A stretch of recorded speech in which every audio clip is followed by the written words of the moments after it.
Hello and welcome. I am so happy that you have made it to right here and right now.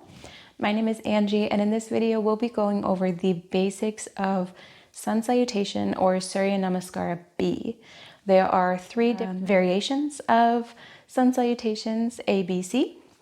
And if you are not familiar or you haven't seen the video that I made on the basics of Sun Salutation A, I highly recommend that you pause this video here, go back and watch that one first, because they are, oh, there's a little bug. It is like a stack. So you start with A, then B kind of builds a little more fire, and then C. So if you are unfamiliar with Sun Salutation A, I highly recommend watching that video, which I will link in the description below, or if you're just interested to go ahead and do that. Okay, so before we begin, I do want to offer a gentle reminder that this is your practice. So I will be showing you a few different modifications.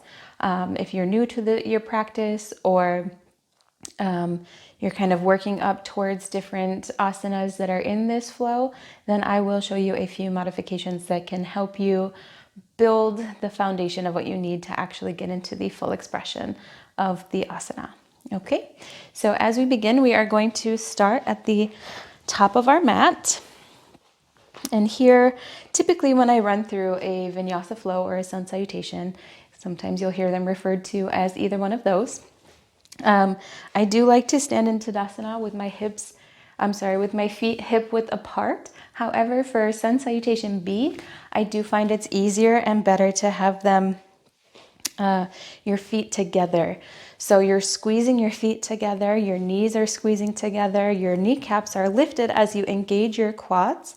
Your tailbone is tucked slightly under, but not like squeezing your glutes under. And then your rib cage is lifting up, like out of that midsection there. And your heart is open, shoulder blades are together, and your shoulders are relaxed away from your ears. As your arms are to the side, fingers nice and strong and wide, open to receive the energy from your beautiful practice today. Once again, chest is open and chin is parallel with the ground. And in this asana, be sure not to hyperextend your knees and push them all the way back. You do want a little micro bend in the knees for this. Okay, so as we inhale, we're going to bring our arms up overhead. Once again, keeping those shoulders relaxed away from the ears. And as you exhale, you're going to kick your tailbone back. Once again, you're not arching your back. You're just pushing your hips back, bending the knees. And one trick that I really like to teach is, if you're in correct alignment, you should still be able to see your big toes through your knees when you look down. So once again, we're not looking up, crunching the neck. We have a nice neutral spine all the way up to the tip of the skull. Take a deep breath in. Exhale, fold forward. Bend your knees as much as you need to here. Take a deep breath in, halfway up and look. The elbows come into the body, shoulders get squeezed together once more. And notice my gaze is straight down. So I'm not letting my head hang down like this, and I'm not crunching my neck trying to look up all the way. Got a nice forward gaze. Good. Deep breath in. Exhale. Fold forward. Bend your knees as much as you need to here, because we are going to plant our hands, step our feet back into a high plank. Be sure that your wrists are directly under your elbows, and your elbows are directly under your shoulders here. And when you're in a high plank, you want nice, wide, active fingers, and it's almost like you're gripping your mat with the tips of your fingers. Because what I see a lot of people do is they're putting too much pressure into the balls of their palm, which is going to create some issues in the wrists later on with continued practice like that. So be sure that you have nice, strong fingertips. And in a high plank, what I do see sometimes is they'll dip the hips or something like that. And you want a nice, you almost want it to be as if your back is in tabletop, and then you just extend your legs out from there. Good. So from there, if you are working your way up to Chaturanga, you're not quite there yet, you can drop your knees and have a nice straight body from the knees to the tip of the skull. And untuck those toes, elbows in towards the body, and just a slow push up here. Good. From here, we are going to go into a full upward dog. If you're not in upward dog yet, you can just squeeze those elbows into the body, slightly push up, getting your chest off the ground. Okay, that'll really start to strengthen those back muscles. But for the sake of the practice, we're going to go up into a full upward dog. The only thing touching the mat right now are your hands and the tops of your feet. So everything else is nice and lifted. Good. Deep breath in.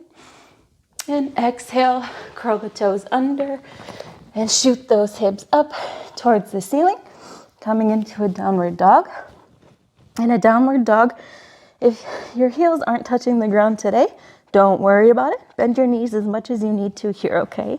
Whatever makes it comfortable for you, remembering that this is your practice and it is very unique to you and where you are today. Okay? Good. So we're going to inhale the right leg all the way up. And as you exhale, bring the knee to the chest, rounding the back, and then get that right foot up. You're going to drop that left heel, being sure that the front heel and the back heel are in a nice straight line. And that back foot can be at a 45-degree angle or so. We're going to inhale, lifting up. Good. And here in Warrior One, you want to keep that knee pretty much stacked above the ankle. There are certain asanas where you do want the knee to go past the toes, but in this one you want it stacked above the ankle. Good. And the hips are not open to the side here. They are directed towards the front of your mat. Good. So here we're going to take a deep breath in. Exhale, fold forward. Right foot goes back to meet the left. Coming into a downward dog again. Good. We're going to inhale all the way forward. Come down into Chaturanga and exhale. Inhale, upward dog. Exhale. Curl the toes under, shoot the hips back and up. Downward dog. Good, good, good. You should be able to feel the fire burning in your body now. At least a little bit, getting nice and warm. We're going to inhale. Left foot comes up. Exhale. Shoot it forward. Good. Drop the right foot down. Inhale, reaching up. And you're not arching your back here or crunching anything in the lower back. You got nice, strong legs, strong foundation. Your back leg is straight. Your hips are directed forward. Your rib cage is still lifting up out of your midsection. Inhale those arms up. Good. Exhale. Arms come down. Left foot comes back to meet the right. Downward dog. Press that chest towards the thighs. Good. Inhale, coming forward. Exhale, coming down. Inhale, upward dog. Shoulders roll back. And exhale, downward dog. Very good. Go ahead and walk up towards your hands. Feet together. Squeeze the knees. Sit the hips down. Inhale, reaching up. Exhale.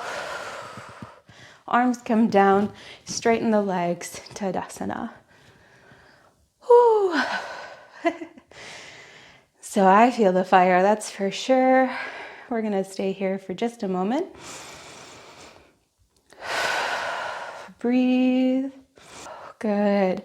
And take a moment to check in with yourself. And maybe it's good for you to close your eyes and do this, or find a drishti or a one-pointed focus in front of you.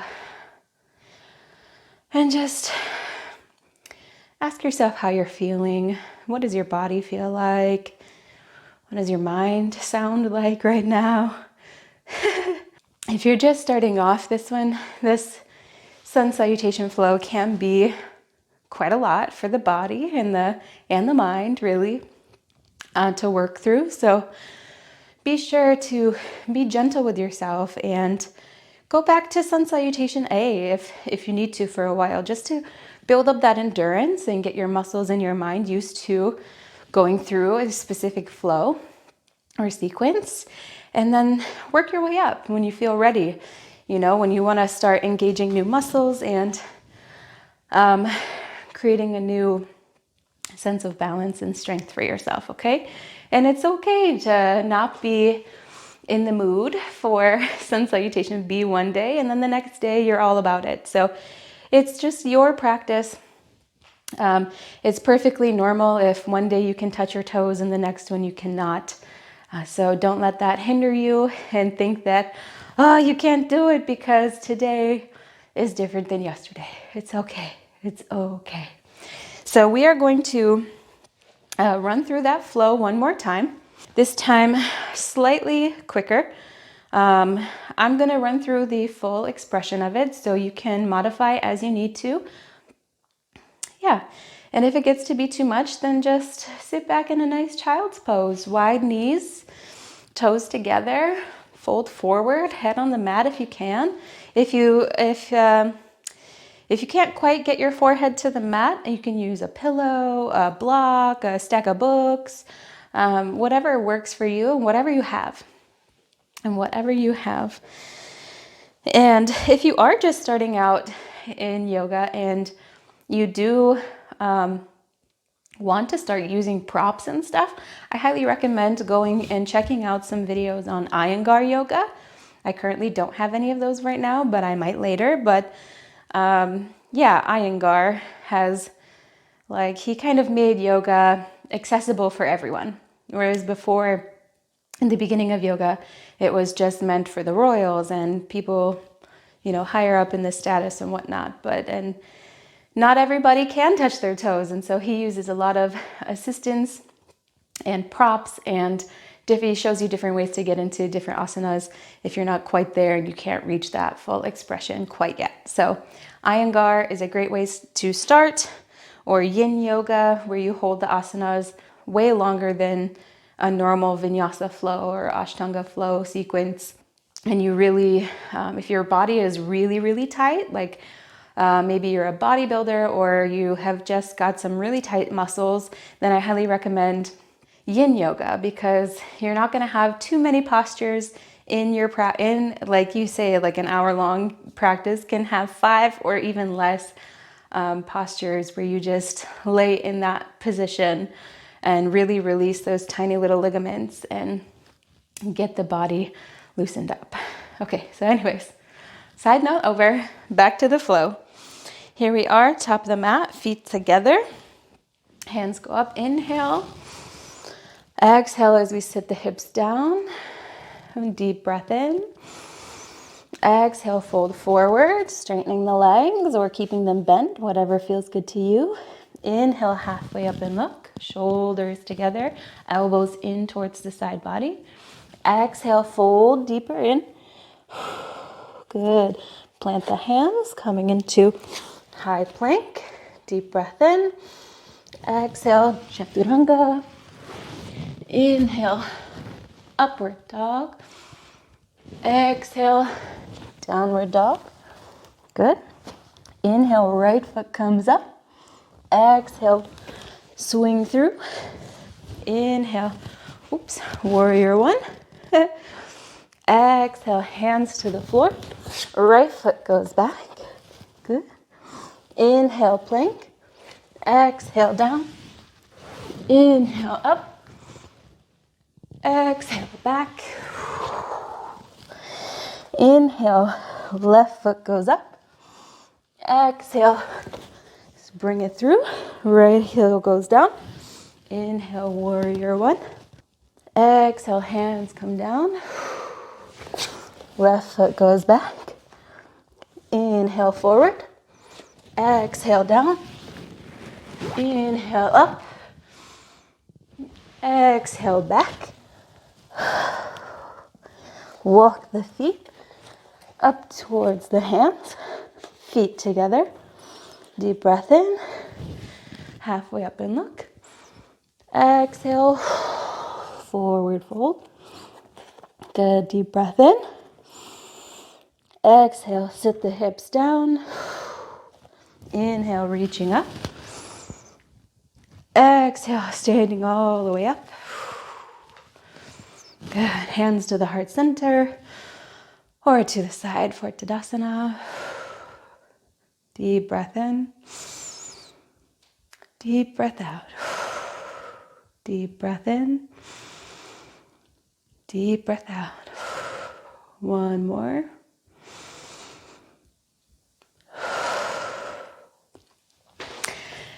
Good. So that is Sun Salutation B in a nutshell. So feel free to come back to this video whenever you'd like, or if you just want to flow through a couple vinyasa flows with me or Sun Salutation B, I will also have a link to that below. We'll run through a couple of rounds and really build that fire up within us, okay? Thank you so much for joining me today. If you know anybody this video might help them, then please feel free to share. I would appreciate that. It'll really help me out. Also, if you like this video and you'd like to have more videos like this, or if you just like to come do some yoga with me, then go ahead and subscribe or like or whatever you gotta do so that you can get notifications that I have new videos out. And I hope to see you there. I hope you have a wonderful day. Enjoy your practice off the mat, and I will see you soon. Namaste.